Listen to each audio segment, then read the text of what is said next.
कवना करनवा रे पगली पगला बनवलू हमके जिंदगी में योगिया लगा देलू सचहू के पागला बना देलू कवना करनवा रे पगली पगला बनवलू हमके जिंदगी में योगिया लगा देलू सचहू के पागला बना देलू तोहरा खातिर तुरनी न त घर परिवार से सचहू के दिहलू बिसारी हो तोहरा खातिर तुरनी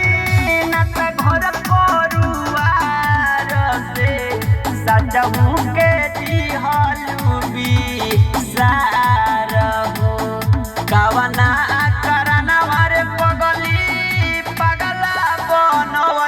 हमके जिंदगी में योगिया लगा देलू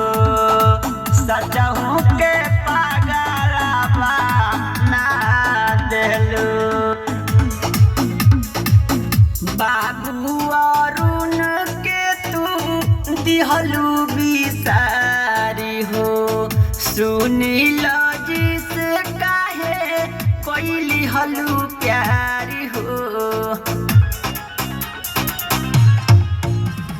बाबू अरुण के तू दिहलू बिसारी हो